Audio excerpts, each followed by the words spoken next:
नमस्कार दोस्तों, study IQ में आप सभी का स्वागत है। मैं हूं डॉक्टर महिपाल राठौड़ और आज हमारे साथ मौजूद हैं सीएसई 2019 परीक्षा यानी सिविल सर्विसेज एग्जामिनेशन में रैंक 50 हासिल करने वाले जयपुर के मिस्टर शिशिर गुप्ता। शिशिर जी, स्वागत है आपका स्टडी आईक्यू प्लेटफॉर्म पर। Thank you, sir. Thank you for having me here. It's a pleasure that you invited me to the show. तो शिशिर जी ने बिना किसी कोचिंग के, बिना किसी क्लासेस के, सेल्फ स्टडी के सहारे इस एग्जाम को क्रैक किया है और क्रैक ही नहीं किया है बल्कि AIR 50 हासिल करी है, जो कि एक टॉप रैंक है। तो आज हम जानेंगे कि शिशिर जी की स्ट्रैटेजी क्या थी, क्योंकि इन्होंने पूरी तरफ से अपने आप पर निर्भर होकर, मैं कहूं कि आत्मनिर्भर तरीके से इन्होंने पढ़ाई करी है। तो इनसे जानेंगे इन्होंने जीएस, ऑप्शनल और ऐसे एथिक्स, इन सभी विषयों के लिए क्या स्ट्रैटेजी अपनाई। तो शुरुआत सबसे पहले करेंगे शिशिर जी आपके बैकग्राउंड के साथ। आप हमें बताइए, आपकी पढ़ाई कहाँ हुई, आपने कॉलेज कहाँ से किया और सिविल सेवा की तरफ आपका रुझान कैसे हुआ? देखिए, मैंने अपनी पढ़ाई तो जयपुर से ही पूरी की है। मैं महेश्वरी पब्लिक स्कूल जो जयपुर में है वहाँ का स्टूडेंट रहा हूँ। और उसके बाद मैंने अपनी इंजीनियरिंग आईआईटी बॉम्बे से कंप्लीट की है। मैं केमिकल इंजीनियर हूँ। और उसके बाद मेरे कॉलेज में ही प्लेसमेंट हो गया था एंड अबू धाबी में मेरी जॉब लगी थी। और वहाँ पर मैंने 2 साल, तकरीबन 2 साल काम किया। वहीं पर काम करते हुए जब मैंने एक बच्ची की एजुकेशन स्पॉन्सर करना स्टार्ट किया था, तब जाकर मैंने अपनी कंट्री के बारे में पढ़ना स्टार्ट किया, न्यूज़पेपर्स वगैरह फॉलो करना किया स्टार्ट किया मैंने। और तब मुझे थोड़ा इंटरेस्ट डेवलप हुआ कुछ टॉपिक्स में, और कई जगह मुझे ऐसा लगा कि शायद जो मैं अभी कर रहा हूँ, जो एक सेटिस्फाइंग करियर लगता है, शायद वो नहीं है, मैं उस चीज़ के लिए नहीं बनाऊँ। मुझे कुछ और ट्राई करना चाहिए और मैं ऐसा काफ़ी कुछ कर सकता हूँ जिससे मैं कंट्री के लिए और अपने देशवासियों के लिए काफ़ी अच्छा कुछ कर सकता हूँ। तो तब जाकर मैंने सिविल सर्विसेज में अपीयर होने का प्लान बना, मतलब डिसाइड किया था। तो शिशिर जी, ये कौन से साल की बात है जब आपने सोचा कि अब आप सिविल सर्विसेज की प्रिपरेशन शुरू करेंगे? Which year was that? It was 2014। Okay. Okay. मैं एक्चुअली, हाँ, तो मैंने जॉब स्टार्ट की थी अपनी 2013 में। और 14 में मेरे एक फ्रेंड ने मुझे कांटेक्ट किया था। वो यहाँ पे एक इंडिया में एक एनजीओ के लिए वर्क कर रहा था एंड उसने मुझे कहा था कि उसके अंडर काफ़ी स्टूडेंट्स को पढ़ाता है, काफ़ी छोटी छोटी बच्चे हैं। तो वो चाहेगा कि मैं किसी एक बच्चे की एजुकेशन स्पॉन्सर करूँ, और मुझे काफ़ी अच्छा लगा, मुझे काफ़ी अच्छा इनिशिएटिव लगा।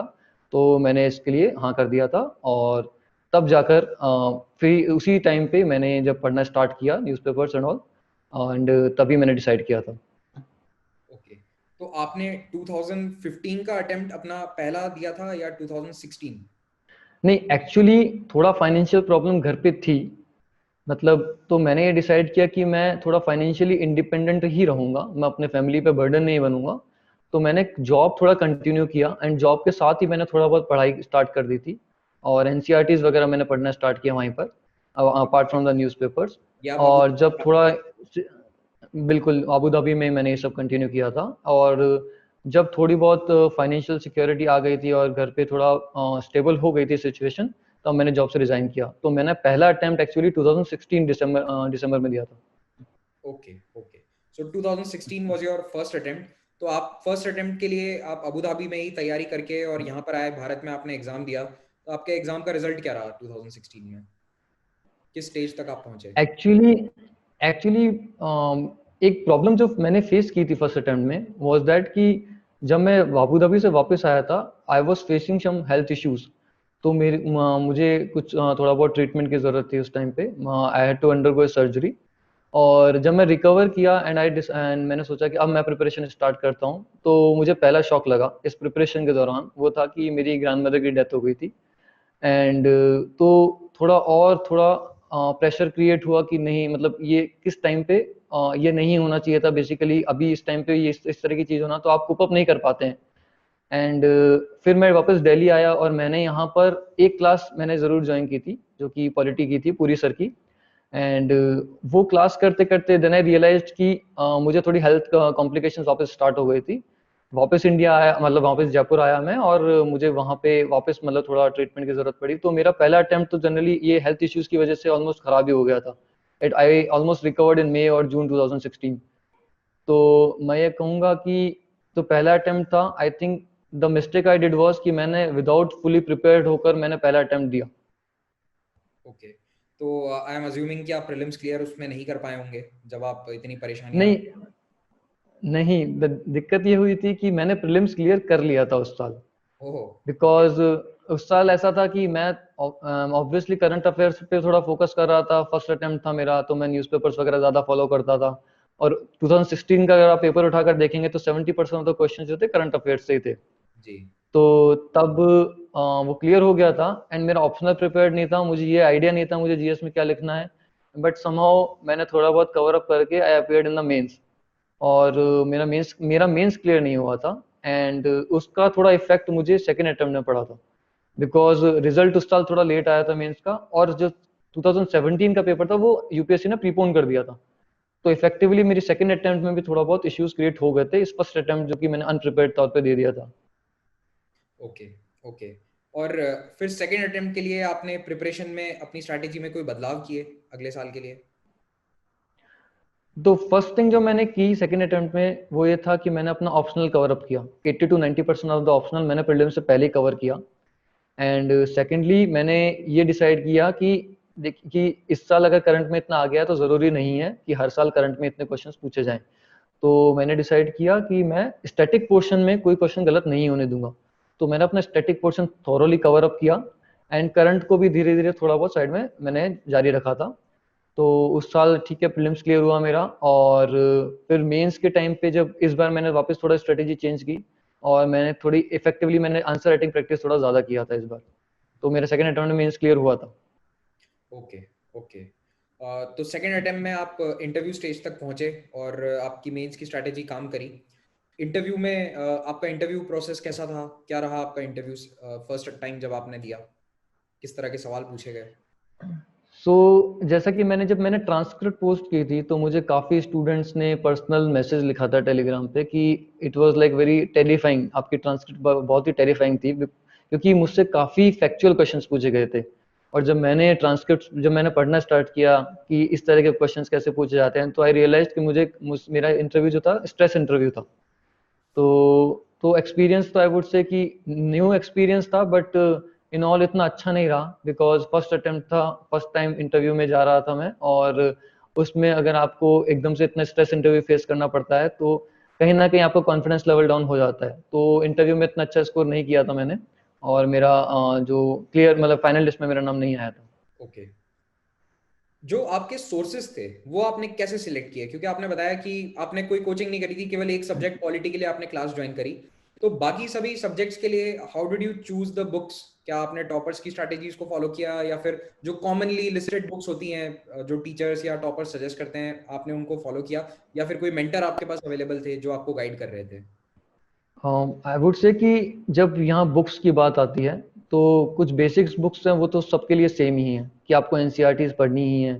आपको मॉडर्न हिस्ट्री के लिए स्पेक्ट्रम या बिपिन चंद्रा मैजिक फॉलो करनी ही पड़ेगी। लक्ष्मीकांत आपको पॉलिटी के लिए एक बार देखनी ही है। एनवायरनमेंट के लिए आप अपनी एक बुक चूज कर सकते हैं, मैंने शंकर आईएएस की बुक चूज की थी। इसी तरह इकोनॉमिक्स में मैंने लाइक अपार्ट फ्रॉम एनसीईआरटीज मैंने श्री राम आईएएस की बुक एक फॉलो की थी, और कई बार मैं मृणाल के जो वीडियोज हैं यूट्यूब पे मैं वो भी देख लेता था। फिर प्रॉब्लम आती थी कुछ टॉपिक्स लाइक हिस्ट्री में या फिर ज्योग्राफी में। तो इनके लिए ज्योग्राफी के लिए मेनली मैंने ये किया था कि मैंने ओल्ड और न्यू एनसीईआरटीज दोनों पढ़ी थी, और मैंने थॉरोली उनको 2-3 बार पढ़ा। एंड अपार्ट फ्रॉम दैट मैंने जो राजस्थानी मैडम के वीडियोज हैं यूट्यूब पे मैंने वो देखे थे, एंड उससे मैंने अपना, क्योंकि आई थिंक वो काफी सफिशियंट है अगर आपको जीएस के लिए अगर आपको अंडरस्टैंडिंग डेवलप करनी है तो। बट मेन इंपॉर्टेंट थिंग आती है कि understanding is a different thing, उसको प्रेजेंट करना एग्जाम में इज अ डिफरेंट थिंग। तो मैंने ये किया था जब मेंस का एग्जाम था मेरा, तो तब मैंने अपने जो कोचिंग के जो टेस्ट पेपर्स होते हैं लाइक विजन के, इनसाइट्स के, तो मैं उनका जो स्टैटिक पोर्शन वाले क्वेश्चंस होते थे मैं उनको रीड करके जाता था। ओके। बिकॉज उनसे एक आइडिया लग जाता है कि आपको क्या पूछा गया है, आपको किस तरह से आंसर प्रेजेंट करना है, और कुछ फैक्ट्स होते हैं या कुछ अलग से डायग्राम वगैरह जो होता है वो आपको उसमें मिल जाता है, तो आप उसको इजीली इंप्लीमेंट कर सकते हैं अपने आंसर राइटिंग में। तो I think that was very much helpful. Okay. And from the prelims perspective मैंने कुछ एडिशनल चीजें मैंने की थी, more importantly in my this attempt actually, not in my second attempt. तो if you I mean like should I share it now और like? नहीं, बिल्कुल अभी बता दीजिए आप। प्रीलिम्स और मेंस की चर्चा हम अभी कर लेते हैं, तो प्लीज कैरी ऑन। ठीक है। सो आई हैव लाइक मैंने कुछ नोट डाउन किए थे, कुछ कुछ चीजें जो मैंने apart from reading like focusing on my, मैंने जैसा कि मैंने कहा कि मैंने काफी फोकस किया था स्टैटिक पोर्शन पे, तो मुझे ये था कि वो गलत नहीं होना चाहिए उसमें से। एंड उसके अलावा कुछ कुछ चीजें जो कि एडिशनली मुझे लगता है कि वो स्टूडेंट्स को याद रहनी चाहिए थोड़ा बहुत, ताकि वो एक एलिमिनेशन में हेल्प कर जाती है। बिकॉज प्रीलिम्स में इट्स नॉट नेसेसरी कि आपको नॉलेज हो, बट आपको एलिमिनेट करना भी आना चाहिए, राइट? तो I would share few things जो मैंने एडिशनली अच्छे से रीड करी थी।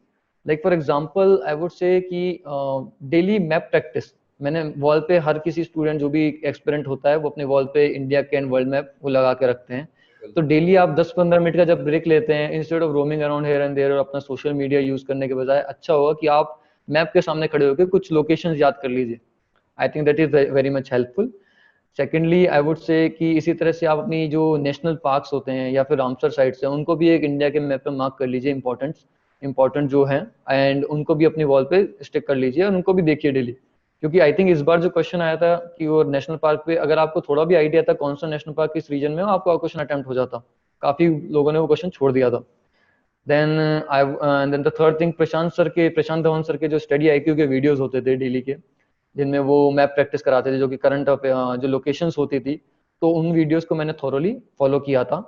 And the fourth thing which I did for geography map practice, because map is very much important, is that एक और चैनल है ओनली आईएएस करके, तो उस पे जो कॉन्टिनेंट वाइज मेन जो फिजिकल फीचर्स हैं वहाँ के, तो वो शेयर किए गए थे।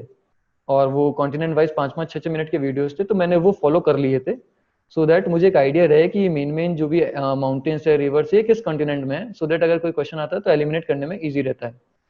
सेकेंडली आई वुड से कि आपको ज्योग्राफी में एक चीज और पता होनी चाहिए कि कौन सी सॉइल्स हैं इंडिया में स्पेसिफिकली, क्योंकि कई बार क्वेश्चन आता है कि कौन सी क्रॉप कहाँ पे किस सॉइल में रहती है और क्या उगती है, इस रेनफॉल पैटर्न बता दिया जाता है। इस तरह के क्वेश्चंस आप देखेंगे प्रीवियस ईयर क्वेश्चंस में आए गए हैं, तो उनसे अगर आप सॉइल का थोड़ा आप आइडिया ले लेंगे तो आप इस तरह के क्वेश्चंस को इजीली कर सकते हैं। और इसकी एक लिस्ट है जो कि अवेलेबल है, ऑनलाइन अवेलेबल रहती है।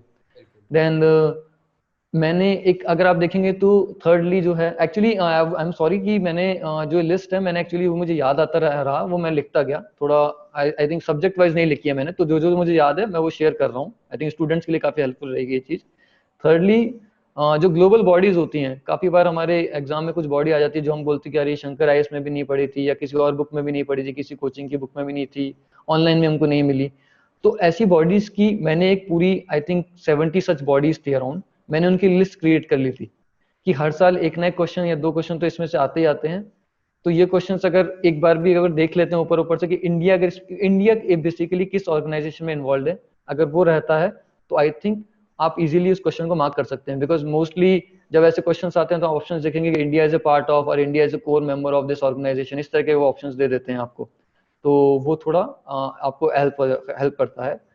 फोर्थ है कि रिसेंटली आप देखेंगे तो बैंकिंग से क्वेश्चंस आते हैं प्रीलिम्स में काफी, आरबीआई के सर्कुलर्स, लाइक जो भी आरबीआई ने सर्कुलर्स निकाले कि केवाईसी नॉर्म्स वगैरह के रिलेटेड, तो उस तरह के जो भी सर्कुलर्स होते हैं आरबीआई के, आप एक बार के लिए फॉलो कर लीजिए, ज्यादा सर्कुलर्स नहीं होते हैं इसके। फिफ्थ है आपकी गवर्नमेंट वेबसाइट्स, वो आप थोरली देख के जाइए, क्योंकि कोई ना कोई अगर अपडेट है उस पर तो that is very much important.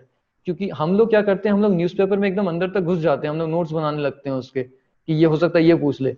Examiner कभी भी आप देखेंगे तो इस तरह का क्वेश्चन आपसे नहीं पूछेगा कि एकदम आपको जो एकदम ढूंढना पड़े न्यूज़पेपर में, जो एकदम सामने उसको दिख जाएगा। बिकॉज आपको देखिए 100 क्वेश्चन पूछने हैं उसको, इतने सारे टॉपिक्स हैं, करंट है, स्टैटिक है, तो he won't make that much of an effort while making the paper. वो आपकी स्मार्टनेस चेक करेगा, और आपने अगर इजीली अगर कोई चीज देखी है न्यूज़पेपर में या कहीं बुक में, अगर आपको इजीली दिख रही है तो गो फॉर इट। ज्यादा एकदम precisely don't go after prelims, आपको टॉप नहीं करना है प्रीलिम्स, आपको क्लियर करना है exam, right. Fifth I would say कि काफी एक्ट्स हैं, लाइक इस बार आप देखेंगे तो आई थिंक 6 से 7 क्वेश्चन जो डायरेक्टली एक्ट से उठा के पूछ लिए गए थे, तो वो एक्ट्स आपको गवर्नमेंट की साइट्स पे वो सब मिल जाएंगे, आप वो देख सकते हैं, right. Then previous year questions paper, they are very much important, वो आपको देखने ही देखने हैं।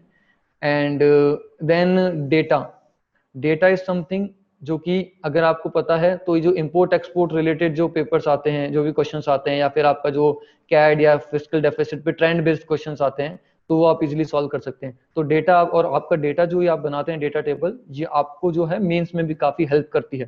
तो एक मैंने डेटा टेबल बनाई थी, और उसमें मैंने तरह तरह के जितने भी तरह के डेटा हो सकते थे, be it agriculture, be it internet related, और be it like food grains and all, anything जो भी मिल सकता था डेटा, वो सब नोट कर लिया था मैंने उसमें। And I thoroughly revised it, और मैंने अच्छे से याद किया था उसको। And fifthly I would say कि जो भी बॉडीज जो कि न्यूज में है, बेसिकली द कॉन्स्टिट्यूशनल बॉडीज और द स्टैट्यूटरी बॉडीज, आप उन पे अच्छे से ध्यान दीजिए, उनके बारे में पढ़ लीजिए। मेनली पॉलिटी की लक्ष्मीकांत में गिवन होंगी, आपको ऑनलाइन मिल जाएगा, गूगल इट डाउन, वो उसको देखना जरूरी है। बॉडी पे डेफिनेटली एक क्वेश्चन बनता ही बनता है, उसको मिस करना इज लाइक मैं कहूँगा बेवकूफ़ी हो जाएगी आपके लिए। देन कुछ टॉपिक्स हैं पॉलिटी में, like fundamental rights, DPSP, fundamental duties, ये आपको थॉरोली याद होने चाहिए। आपको पता होना चाहिए कि क्या फंडामेंटल राइट है, क्या फंडामेंटल ड्यूटी है, बिकॉज इस तरह का क्वेश्चन आई थिंक पहले पूछे जाते थे, ये फंडामेंटल ड्यूटी है या डीपीएसपी है। अगर इस तरह के क्वेश्चन अब भी पूछ लिए जाएं, सी यूपीएससी काफी अनप्रेडिक्टेबल है, वो आपको सरप्राइज कर सकता है।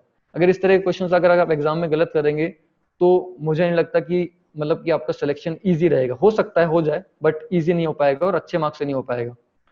देन स्टैटिक पोर्शन को आपको थॉरोली कवर करना है, don't just run after current. UPSC basically मुझे जितना मैंने नोटिस किया है थोड़ा बैलेंस क्रिएट करके चलता ही है। आप देख लिए कि थोड़ा स्टैटिक में आपको कवर, वो थोड़ा 50% या 60% करंट करंट के देगा, तो बाकी वो स्टैटिक के ही देगा, और वो स्टैटिक के बड़े इजी से रहते हैं। तो उन चीज उन टॉपिक्स पर आप अच्छे से ध्यान दीजिए, और कोशिश कीजिए कि अगर आपके 50 क्वेश्चन सही होते हैं तो डेफिनेटली आपका 100 स्कोर वैसे ही हो जाता है। तो उसके ऊपर अगर आप थोड़ा बहुत करंट का अच्छे से कर लेते हैं, थोड़ा भी कर लेते हैं, तो आपका प्रीलिम्स क्लियर होता ही है।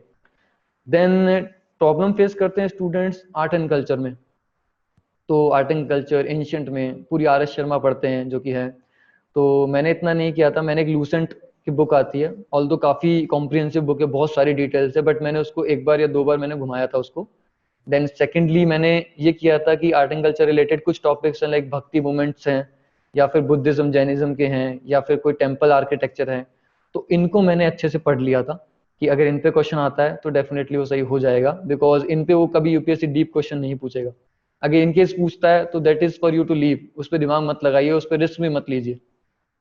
Then apart from that there is a question on like GI tags हो गए, हमारी मेजर ट्राइब्स जो भी हैं, डिफरेंट पासेस जो हैं इंडिया में, जो माउंटेन पासेस होते हैं, डिफरेंट स्ट्रेट्स हैं वर्ल्ड में, वाटर बॉडीज की जो स्ट्रेट्स रहती हैं, बुक लिस्ट होती है कि किस लाइक ब्रह्मगुप्ता ने कौन सी बुक लिखी, आर्यभट्टा ने क्या बुक लिखी, वो बुक लिस्ट होती है। इंटरनेशनल ऑर्गेनाइजेशंस जो होती है जो कि न्यूज में है। आई थिंक इन सब चीजों को अगर आप लेके चलते हैं, इनको 2-3 बार अगर आप रिवाइज करेंगे ड्यूरिंग योर प्रीलिम्स प्रिपरेशन, जो भी एंड के 2 मंथ आप जनरली आप सिर्फ प्रीलिम्स पे ही फोकस करना चाहिए आपको मेरे हिसाब से। तो अगर आप वो करते हैं तो आई थिंक आप डेफिनेटली प्रीलिम्स क्लियर करेंगे, and that is the most difficult part of this exam. वो कर लेंगे आप तो आपको कॉन्फिडेंस लेवल बूस्टअप होगा और आप डेफिनेटली मेंस में अच्छा परफॉर्म करेंगे। तो आपने काफी डिटेल्ड में अपना स्ट्रैटेजी और प्लान बताया कि क्या बेसिक पॉइंट्स हैं जिनके ऊपर ध्यान देना चाहिए एस्पिरेंट्स को। आपने ऑप्शनल की स्ट्रैटेजी क्या थी, अपना ऑप्शनल भी बताइए, और उसके लिए आपने क्या स्ट्रैटेजी अपनाई वो भी हमें बताएं। देखिए मेरा ऑप्शनल है मैथमेटिक्स। अब मैंने मैथमेटिक्स चूज इसलिए किया बिकॉज मैं काफ़ी कंफर्टेबल हूँ मैथ से।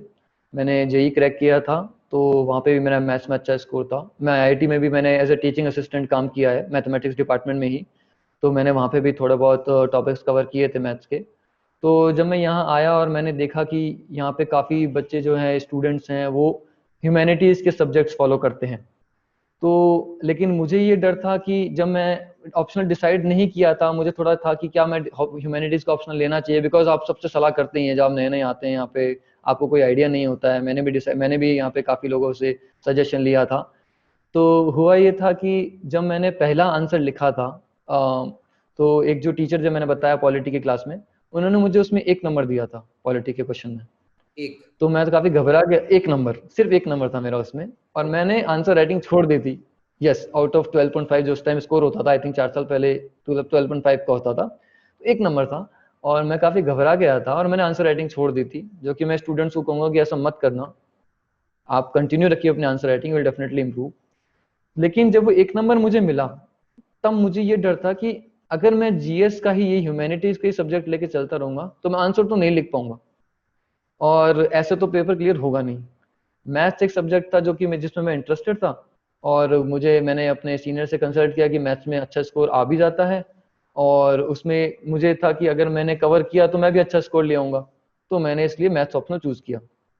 अब रही बात स्ट्रेटेजी की, तो मैथ्स का सिलेबस काफ़ी लेंदी है। अब या तो ये हो सकता है कि आप बहुत सारी बुक्स मार्केट से उठाइए और उनसे आप चूज कीजिए टॉपिक और उनसे पढ़िए, या फिर मैंने वो नहीं किया था। मुझे क्योंकि एक चीज़ ये भी क्लैरिटी थी कि मैं मैंने जैसे मैंने कंपटीशन पहले दिया हुआ है, तो एक क्लैरिटी ये होती है कि आप कंपटीशन का कभी भी 100% सिलेबस कंप्लीट नहीं कर सकते हैं, तो उसके पीछे भागिए भी मत।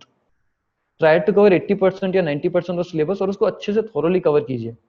तो मैंने मैथ्स में यही स्ट्रेटेजी फॉलो की थी। मुझे ये था कि मुझे पूरा सिलेबस नहीं करना है, कोई ज़रूरी नहीं है। अगर मेरे 13 चैप्टर हैं टोटल, उसमें 12 भी मैं अच्छे से करता हूँ, तो डेफिनेटली मैं 450 मार्क्स का पेपर तो अटेम्प्ट कर ही दूंगा। तो मैंने वही किया कि मैं उस 50 नंबर का, जो भी बहुत ही ज़्यादा डिफिकल्ट पार्ट है मैथ्स का, मैं उसके पीछे नहीं भागूंगा, वो टाइम मैं जीएस में डिवोट करूंगा। और जो मैंने मैथ्स का जो 450 जो भी मैंने जो सोचा था उसके बारे में, तो उसके लिए मैंने एक आईएमएस कोचिंग है मैथ्स की, तो मैंने उनके नोट्स लिए थे और मैंने उसी को ही थॉरोली और रिलीजियसली फॉलो किया था। और उसमें जो टॉपिक नहीं थे, जो भी इंपॉर्टेंट टॉपिक थे जिन पे क्वेश्चन पूछे जाते थे, जो उनके नोट्स में नहीं थे, उसके लिए मैंने बुक्स परचेज की थी। लाइक फॉर एग्जांपल फ्लूइड के लिए मैंने बुक ली थी और उससे मैंने थोड़ा बहुत प्रिपरेशन किया था। अपार्ट फ्रॉम दैट मैंने सिर्फ नोट्स फॉलो किए हैं और वहीं पे मैथ्स की टेस्ट सीरीज लगाई थी। तो आप इंजीनियरिंग बैकग्राउंड से आते हैं और आपने ह्यूमैनिटीज चूज नहीं किया, आपने मैथमेटिक्स चूज किया, जो कि एक अनकॉमन सा ऑप्शनल है, but as you told that it is a good optional. अगर आप अच्छे हैं मैथ्स में तो you can always select that. तो आपने ऑप्शनल के बारे में हमसे हमसे बात करी, आपने जीएस सब्जेक्ट्स के बारे में बताया, एक एथिक्स के बारे में हमने चर्चा नहीं करी है। एथिक्स के लिए आपने क्या प्लान अपनाया, क्या स्ट्रैटेजी रखी? देखिए, जब मैं यहाँ आया और मुझे आई थिंक मैं 2015 में आया था और 2 साल ही हुए थे एथिक्स का पेपर इंट्रोड्यूस हुए। तो सब लोग यही कहते थे, अरे इसमें तो कुछ भी लिख दोगे, इसमें सबको नंबर मिलते हैं। तो सब लोग इसको काफी लाइटली लेते थे। लेकिन मैं ये कहूँगा ऐसा नहीं करना है, बिकॉज एथिक्स ये चेंज कर देता है पूरा आपको, ये एकदम लिस्ट में ला भी सकता है और लिस्ट से बाहर भी कर सकता है अगर आपका काफी खराब गया ये पेपर। तो मैंने इसको कभी लाइटली नहीं लिया। बट टू बी ऑनेस्ट, मुझे कभी इसके लिए सही एडवाइस मिल भी नहीं रही थी, बिकॉज हर कोई अपने हिसाब से इसको ले रहा था, अपने हिसाब से आंसर कर रहा था, तो किसी के पास कोई स्ट्रेटेजी नहीं थी इसके लिए। तो मैंने ये किया था कि मैंने डिफरेंट कोचिंग्स के नोट्स उठाए मार्केट से। कुछ आई थिंक उस टाइम सॉरी मुझे नाम याद नहीं आ रहा है, एक टीचर के नोट्स काफी फेमस थे उस टाइम मार्केट में जब मैं आया था। तो मैंने उनके नोट्स उठाए, मैंने थोड़े बहुत जो भी टर्म्स थी जो कि सिलेबस में लिखी होती है, मैंने उन पे थोड़ा 4-4 5-5 लाइन का राइटअप लिख लिया। लेकिन मोस्ट इंपॉर्टेंट बात जो आती है एथिक्स के पेपर में भी इंपॉर्टेंटली, वो आती है कि आप उसको प्रेजेंट कैसे करते हैं। आपको एग्जाम में ये शो करना है कि आप, मतलब सिर्फ एग्जाम में ही आपको ये शो करना है कि आप यहाँ पे कि आप एथिकल हैं, राइट। तो वो चीज आपके पेपर में प्रेजेंट भी होनी चाहिए। It's not it's different from other 3 GS papers. वहाँ आपको केस स्टडीज दी जाती है, वहाँ आपका अलग माइंडसेट चेक होता है कि आप किस तरह से रिस्पॉन्ड करते हैं। तो वो सब चीजें, वो उन सब चीजों का मुझे पता नहीं चल रहा था। तो पहले 2 अटेम्प्ट में तो ठीक है, मार्क्स अबव एवरेज आ गए थे मेरे। बट फिर भी मुझे ये था कि मैं ये देखता था टॉपर से काफी अच्छे मार्क्स है, और मुझे ये समझ नहीं आ रहा था कि ऐसा क्या हो रहा है कि उस पेपर में मार्क्स नहीं आ रहे मेरे। तो इस अटेम्प्ट में मैं यहाँ पे एक अनुभव सर हैं, अनुभव शर्मा। तो उनसे मैं टच में आया और उनके पास मैंने एक एनरिचमेंट कोर्स किया, 5 दिन का कोर्स था वो। और मैंने वापस वो वैल्यूज जो भी होती है जो कि सिलेबस में थी, मैंने वो सारी टर्म्स वापस उनके पर्सपेक्टिव से सुनी। मैंने समझी कि वो क्या मानते हैं कि इस टर्म का मतलब क्या है। उनके नजरिए से मैंने उस चीज को समझा। मतलब बिल्कुल ब्लैंक माइंड लेके गया था मैं उनके पास समझने के लिए कि मतलब आप मुझे एकदम जीरो से समझाइए कि ये क्या क्या चीजें हैं। अपार्ट फ्रॉम दैट मैंने उन्हीं की टेस्ट सीरीज करी, एंड वो काफी काफी ज्यादा हेल्पफुल थी, बिकॉज जिस तरह का पेपर उन्होंने अपनी टेस्ट सीरीज में सेट किए थे, I think 60 to 70% of the paper तो वैसा का वैसा ही उसी तरह के क्वेश्चंस एग्जाम में आ गए थे इस बार, और मुझे उससे काफी हेल्प मिली। तो अभी वैसे तो मार्क्स लिस्ट आउट नहीं हुई है, बट आई एम एक्सपेक्टिंग कि इस बार मेरा एथिक्स में स्कोर पिछली 2 बार से ज्यादा ही रहा होगा। ओके। आपने चारों अपने अटेम्प्ट में मेंस दिया है, राइट?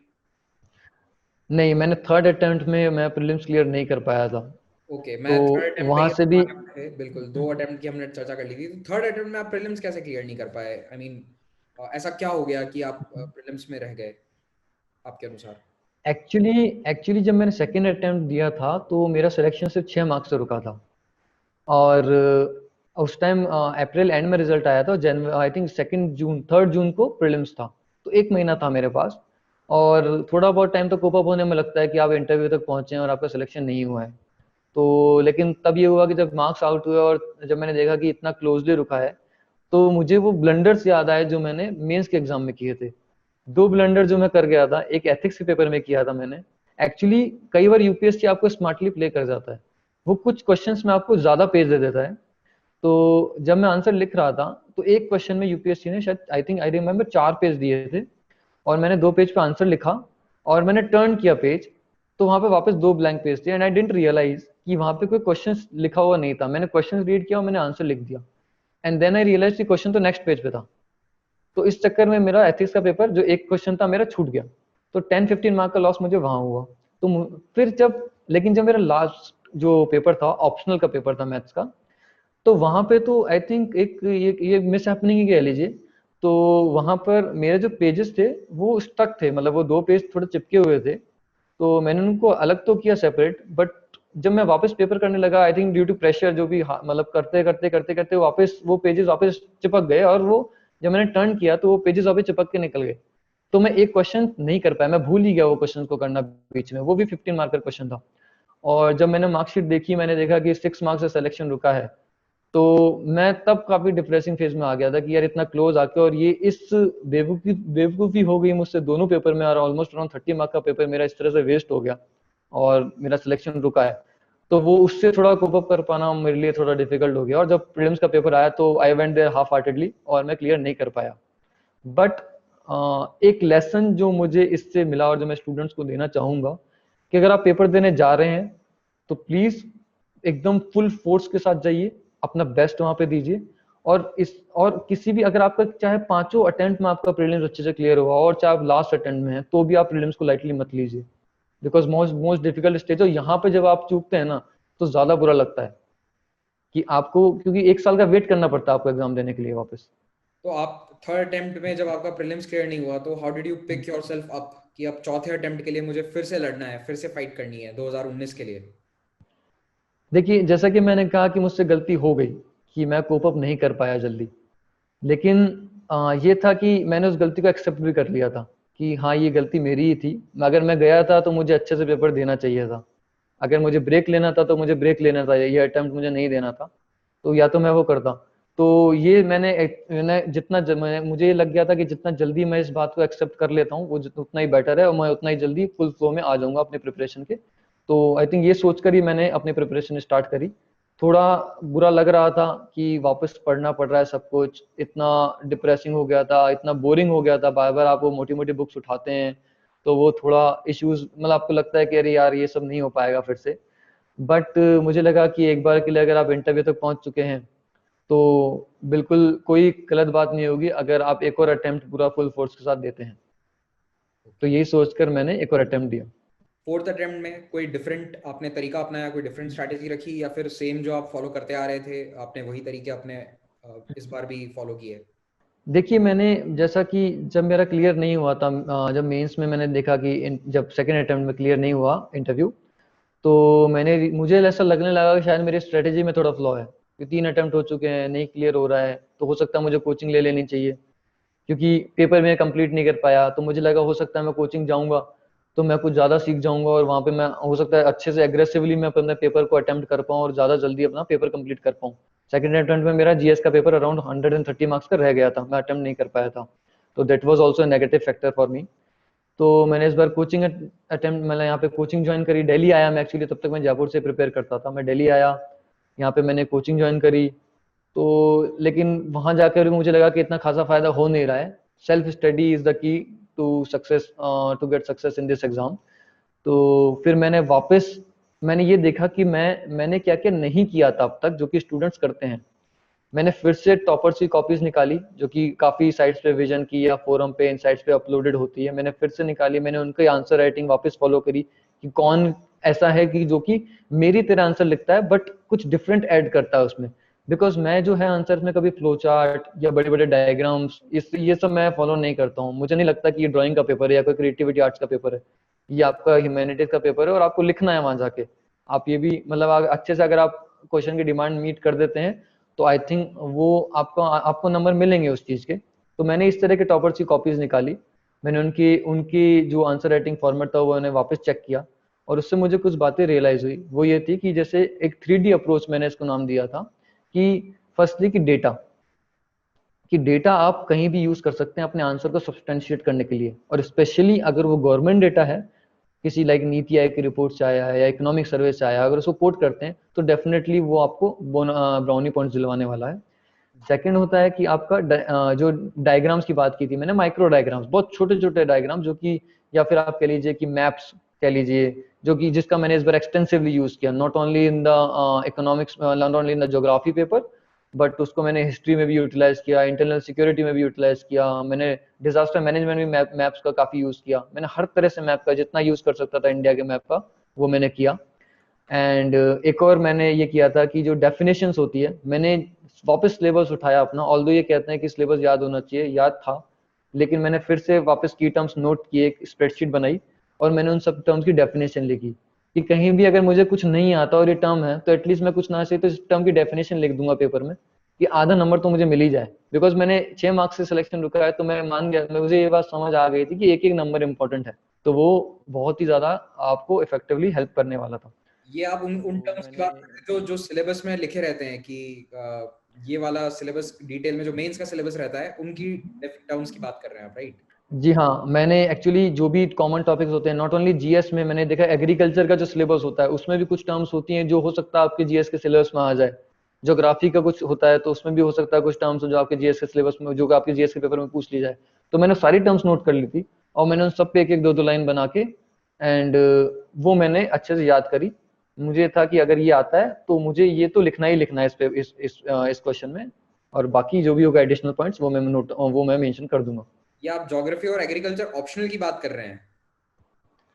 हाँ, मैंने उनसे भी टर्म्स उठा ली थी, बिकॉज यू नेवर नो कि एग्रीकल्चर में कोई क्या टर्म्स पूछ सकता है आपसे, राइट, राइट। राइट, तो राइट। वो मैंने वहां से भी टर्म्स निकाली, इंटीग्रेटेड फार्म मैनेजमेंट वगैरह इस तरह की टर्म्स जो आई थी इस बार, कहीं ना कहीं वो आपको मिल जाती है कि इसी तरह की टर्म्स आपको मिल जाती है, तो आप जब पढ़ने बैठते हैं तो आप कहीं ना कहीं उन चीजों के बारे में पढ़ लेते हैं। तो वो कहीं ना कहीं मुझे इस बार थोड़ा हेल्पफुल हुआ। ओके, तो ये एक काफी इनोवेटिव अप्रोच है जो एस्पिरेंट्स अपना सकते हैं कि आप सिलेबस में से डेफिनेशन बना के और अपनी प्रिपरेशन करें। तो this can also cover a few basis. तो आपने अभी तक मेंस के बारे में हमें सब कुछ बताया, अब मैं आपसे इंटरव्यू के बारे में थोड़ी चर्चा करना चाहूंगा। आपका एक इंटरव्यू आपने बताया कि स्ट्रेस इंटरव्यू था, जो आपके सेकंड अटेम्प्ट वाला इंटरव्यू था। अब आप फोर्थ अटेम्प्ट में जब अपने इंटरव्यू में पहुंचे तब आपका एक्सपीरियंस क्या रहा? सिमिलर पैटर्न इंटरव्यू या फिर पूरी तरह से अलग?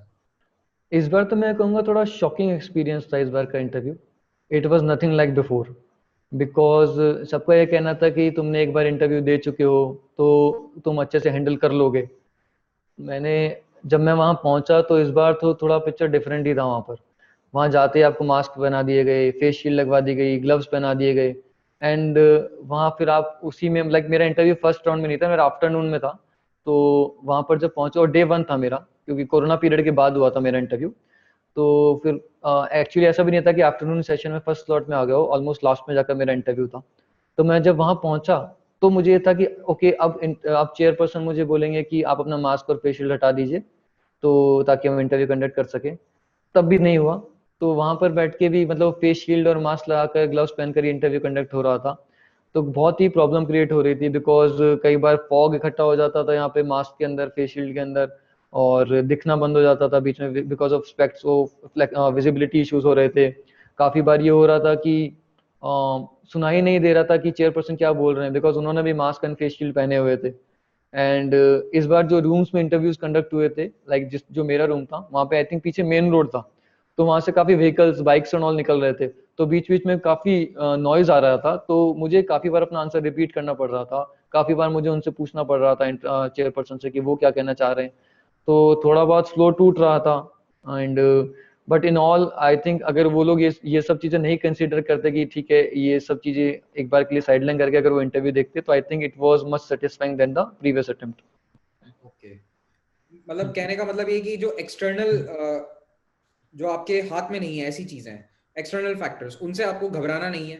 तो आपने इतने सारे एक्सटर्नल फैक्टर्स के होते हुए भी अपना कूल एंड काम बनाए रखा और इंटरव्यू पूरा किया। तो 4 साल की मेहनत और इतने लंबे सफर के बाद जब फाइनली रिजल्ट आया, तो रिजल्ट के दिन आपके घर परिवार का क्या रिएक्शन था? आपका क्या रिएक्शन था? देखिए, जब मैंने लास्ट टाइम जब मेरा रिजल्ट आया था, तो आई रिमेम्बर मैं लंच करने बैठा था, एंड उसी टाइम मेरे फ्रेंड का मैसेज आया कि यार रिजल्ट आने वाला है। एंड तो ऐसा हुआ था कि मैं थोड़ा late, acting not I think evening था, लंच भी नहीं था वो, थोड़ा मतलब थोड़ा इवनिंग स्नैक्स की बात हो रही थी। तो मैं उठ गया था और मैंने मैंने देखा रिजल्ट तो नहीं हुआ था, तो काफ़ी बुरा लगा था तब। तो इस बार जब रिजल्ट आया मॉर्निंग में था, and I was sitting with my brother in law and my sister, and मैं इस बार वापस मैं ब्रेकफास्ट करने बैठा, एंड मुझे उन्होंने बोला कि मतलब हम लोग बैठे थे कि कब रिजल्ट आ रहा है, उन्होंने पूछा, तो मैंने उसी टाइम रीड आउट किया कि रिजल्ट तो आ गया है अभी, बट मैंने देखा नहीं है। तो दे सेड कि देखो। तो मैंने बोला उनको, नहीं यार, लास्ट टाइम ऐसा हुआ था कि मैं खाना खाने बैठा था और खाना भी नहीं खाया और इंटरव्यू भी, सिलेक्शन भी नहीं हुआ, तो एटलीस्ट मुझे खाना खा लेने दो और रिजल्ट मैं देख लूंगा। But they were very much excited, because उनको मतलब ये तो था कि श्योर है कि होगा, बट रैंक का ही था इशू कि रैंक क्या आने वाली है। तो I think my brother in law, उन्होंने देख लिया result, and I mean they were like very much excited, my sister shouted and I was like, मैं तो बस विदाउट एनी रिएक्शन, मैं कोई रिएक्शन दे ही नहीं पाया था कि बिकॉज 50 रैंक, जो कि you know it's like a dream come true for me. बिल्कुल बिल्कुल, 50 रैंक है, आप एक तरह से निश्चिंत हो जाते हैं कि आईएएस मिल गया है, अब हमें फिर से ये एग्जाम देने की जरूरत नहीं है। तो I think that's a big relief for all the people who हाँ, get a rank within top 100। तो आप इस पूरी यात्रा से अगर कोई की टेक अवे अपना बताना चाहें कि इस पूरी सफर में आपने ये ज्ञान हासिल किया और जो आप आने वाले एस्पिरेंट्स या फ्यूचर एस्पिरेंट्स के लिए देना चाहें, ऐसी कोई बात। देखिए, ये एग्ज़ाम जो है एक तरह से एक इक्वलाइज़र का काम करता है, मुझे तो ये लगता है। बिकॉज़ इतनी लंबी प्रिपरेशन के बाद आपके इमोशंस जो होते हैं, आप इतने highs and lows, ups and downs आपकी ज़िंदगी में आते हैं इस एग्ज़ाम के टाइम पे। तो ये एग्ज़ाम आपको काफ़ी कुछ सिखाता है, अपने बारे में सिखाता है आपको, आपको औरों के बारे में सिखाता है, आपको ये बताता है कि कौन आपको सक्सेसफुल देखना चाहता है, कौन है जो एक्चुअली आपकी आपकी सक्सेस को देखकर खुश होता है, कौन आपकी जेन्युइनली हेल्प करना चाहता है। तो ये सब चीज़ें मैंने इसी एग्ज़ाम में आके सीखी है, बिकॉज़ मैंने देखा है कि जब मैंने कोचिंग जॉइन की थी एक, तो वहाँ पर एक टीचर ने मुझे इतना तक कह दिया था कि तू यहाँ 3-4 साल से पढ़ा है, कुछ हो नहीं रहा है तेरा, राइट? ऐसा यहाँ पे नेतागिरी कर रहा है and all this kinds of things, जो कि एक टीचर को नहीं कहनी चाहिए थी, उन्होंने मुझे इस तरह का कुछ कह दिया था। तो मैं ये कहूँगा कि अगर आपको इस तरह के, अगर आपको लोग मिलते हैं लाइफ़ में, जो आपका एकदम जो आपको पुल डाउन करते हैं, आपको डिमोटिवेट करते हैं, तो आप उन लोगों से फर्स्ट ऑफ ऑल दूर रहिए। सेकेंडली मैं ये कहूँगा कि अगर आपके कोई फ्रेंड्स हैं जिनको आप टाइम नहीं दे पा रहे हैं, और वो आपको इस बात पर अगर आपको टीज़ करते हैं या ताना मारते हैं, जो भी हैं, तो आप एक बार के लिए उनसे दूर हो जाइए, बिकॉज़ अगर आपके फ्रेंड्स आपका स्ट्रगल नहीं समझ पा रहे हैं, तो they are not your friends. Thirdly I would say कि हर हर अटेम्प्ट को, जो भी अटेम्प्ट आप दे रहे हैं, हर स्टेज को, बीट प्रीलिम्स, मेंस और इंटरव्यू, उसको सीरियसली दीजिए, फुल फोर्स के साथ दीजिए, एकदम गिव योर बेस्ट। किसी भी स्टेज को लाइटली मत लीजिए। एंड हर स्टेज, हर चीज़ आपको सिखाती है, आपके जितना आपके लिए सक्सेस इंपॉर्टेंट है, उतना ही आपके लिए फेलियर वाले डे भी इंपॉर्टेंट है। आई रिमेंबर जब मेरा पहला मेंस का रिजल्ट आया था और मैं फेल हो गया था, तो 3 महीने थे जब प्रीलिम्स आने वाला था, और मुझे ये था कि क्या करना चाहिए। तो मैंने ये उस टाइम मैंने आई थिंक मैंने ये डिसाइड किया था कि नहीं यार, कि अभी और मेहनत करनी है मुझे, तो I would not bog down by this failure. तो मैंने उस दिन सेलिब्रेट ही किया था, मैंने अपने फ्रेंड को बुलाया and we had donuts and all, अच्छे से सेलिब्रेट किया, और वापस अगले दिन मैं अपनी प्रिपरेशन में वापस लग गया था। तो अपनी आपको अगर लगता है कि आप डेडिकेटेडली और मोटिवेटेड हैं और आप डिसिप्लिन रहकर तैयारी कर रहे हैं, तो प्लीज़ कंटिन्यू योर प्रिपरेशन। किसी भी कोई भी ऐसी चीज़ जो आपको इस आपके ड्रीम से दूर ले जाती है, उससे अपने से दूर कर दीजिए। चाहे वो सोशल मीडिया हो, चाहे आपके फ्रेंड्स हों, चाहे आपको कोई भी चीज़ हो, तो उन सब चीज़ों से दूर रहिए, खुद पे भरोसा रखिए, बी सेल्फ कॉन्फिडेंट, क्योंकि अगर आप खुद पे भरोसा नहीं रखेंगे तो दुनिया आप पे भरोसा नहीं करेगी। तो इन सब चीज़ों को ध्यान में रखते हुए आप तैयारी कीजिए, आपको सक्सेस ज़रूर मिलेगी। बहुत ही अच्छे वर्ड्स थे आपके ये कि खुद पे भरोसा रखिए, तो दुनिया आप पे भरोसा करेगी। तो इसी के साथ इस सेशन को हम समाप्त करते हैं। शिशिर जी, बहुत अच्छा लगा आपसे बात करके। Thank you very much for taking out the time for study IQ, and I wish you all the best for your career as an IAS officer. Thank you sir, and all pleasure is mine. Thank you for having me this to this show, because study IQ is something जो कि मैंने follow किया है, like मैंने mention भी किया है इस वीडियो में। एंड काफ़ी कुछ मुझे मतलब काफ़ी वीडियोस जो हैं आज भी मैं फॉलो कर लेता हूँ, ऑल्दो हो गया है सिलेक्शन, बट कभी फ्री बैठा होता हूँ यूट्यूब पे, अगर लिंक में आते हैं तो मैं फॉलो करता हूँ उनको। एंड आई रियली होप कि आपका चैनल और बड़ा हो और उसकी रीच और बढ़े, और ये काफ़ी स्टूडेंट्स तक नॉलेज पहुँचाए। Thank you sir, thank you very much. Thank you.